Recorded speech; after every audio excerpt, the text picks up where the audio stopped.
I kicked my brother and his wife out over a joke she made about my kids and my late wife, and now half the family thinks I'm the bad guy, but I don't regret it at all. I, 36 male, am a single father to my 2 kids, who we'll call Gabriel, 17 male, and Becky, 14 female. Their mother, my wife, passed away 8 years ago after a long illness.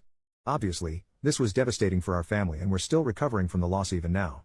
I haven't remarried or even bothered seriously dating since my wife's death, as I don't think I'll ever love anyone like I did her ever again. I miss her dearly, but I am content being single if she's not around. Also relevant to this post, the house that we live in currently originally belonged to my wife's grandfather. She inherited it when he passed, and then she left it to me in her will. It's a nice house and quite large, with 5 bedrooms and a decent amount of land as well. I have a younger half-brother, who we'll call James, 30 male. James and I share a father but have different mothers. To be honest, we've never been particularly close. Not to get too into irrelevant details, but our upbringings and our respective relationships with our father are very different, and it's always been a source of quite a lot of tension between the two of us. However, at the end of last year, James suffered from a series of pretty severe misfortunes.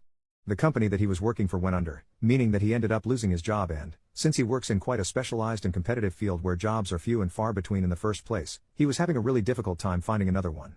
He was the sole earner for his family, so obviously this was quite a blow for them. Several weeks after that, they experienced a house fire which left the family homeless and destroyed a lot of their belongings. Despite not being close at all, I obviously didn't want to see my family suffer in this way, and since I had the room to do so, I offered for James and his family to come and stay at my home until they were able to get back on their feet. This meant that, living in our house was as follows: myself, my 2 kids, James, his wife Laura, 31 female, and their twins Abby and Sarah, both 9 female.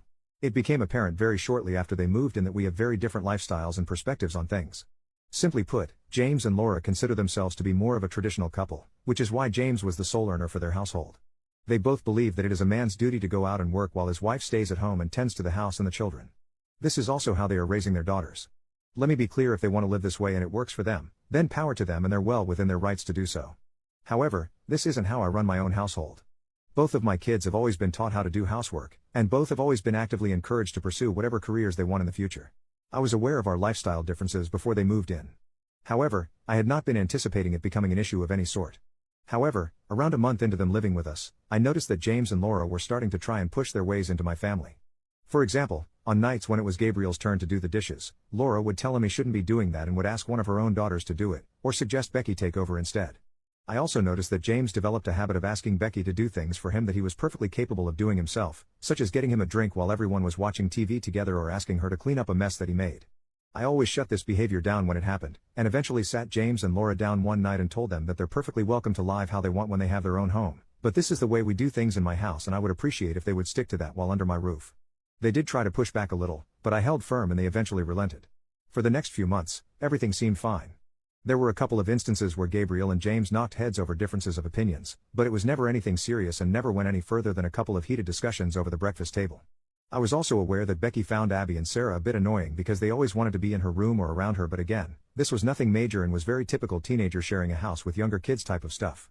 In late July of this year, James finally found another job in his field and they began the process of finding a new home of their own. All seemed great. However, around this same time, I noticed that there was a sort of shift in energy between Gabriel and Laura. He seemed suddenly to be quite uncomfortable around her, never wanted to be alone with her and avoided talking to her in group settings. This immediately struck me as odd because he's usually a very laid-back and friendly kid, so I asked him what was up and if anything had happened. At first he said that nothing had, and that she was just being that way she is and it was getting on his nerves. By this I assumed he just meant that she'd start pushing this idea that, as a man, he shouldn't be doing domestic labor of any kind on him again. I contemplated saying something at the time, but decided to leave it as I knew they'd be moving out soon and it wouldn't be a problem anymore. Fast forward a few weeks, James, Laura and their kids are out for the day. My daughter approaches me and says she has something important to tell me that might make me upset. I asked what was up, and she told me that Laura had told her that the reason I haven't remarried or gotten a new girlfriend yet is because women my age don't want to settle for someone who isn't a real man, and had made a joke that my wife was probably having an affair before she died anyway. Becky also said that Laura told her I was jealous of my brother because he earned everything he had while this house was just a handout. Note, aside from inheriting the house, I have also worked for everything I have ever had, and that she feels sorry for Gabriel because I'm going to turn him into a pussy like me. Obviously, I was already furious at this alone, but I wanted to also speak to my son before I took anything further to find out if anything had been said to him as well. When I asked him, I found out that Laura had not only made the same jokes to him, but had offered to hire a street worker for his 18th birthday so that he could become a man. Gabriel isn't into girls, and when he told her that, she had just laughed it off and told him he'll learn to be. When James and Laura returned to the house, I immediately confronted her about this. She didn't deny any of it, but just started laughing and saying it was all a joke and I needed to lighten up.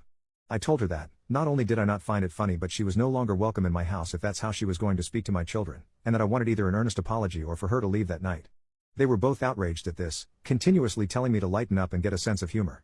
I told them it wasn't funny at all and gave them the same ultimatum: apologize and mean it, or Laura has to leave. I made it clear that she was the one I had the issue with and that James and their twins could stay if they wanted, but I didn't want her in my house anymore if that's what she felt was appropriate. That night, they packed their stuff up and the whole family went to an Airbnb, where they stayed for a couple of weeks until they were able to move into a new place. Our family have been split on this. Our father is taking James's side, which isn't shocking at all lol, though surprisingly James's mother has reached out to me and acknowledged that what Laura said was inappropriate and she understands why I'm upset, though she thinks I overreacted. The two of them have been very much dramatizing the story about how I threw them out in the middle of the night for no reason. They left at around 7 p.m. and went straight to the Airbnb, so in a lot of their friends' eyes, I'm the villain in this scenario. I know I did what was right for me and my children, but I am catching an awful lot of flack for it and it is starting to take a bit of a toll. Mostly, I just can't wait for it to be over. Thank you for letting me vent about this all. It felt good to get a lot of it off my chest.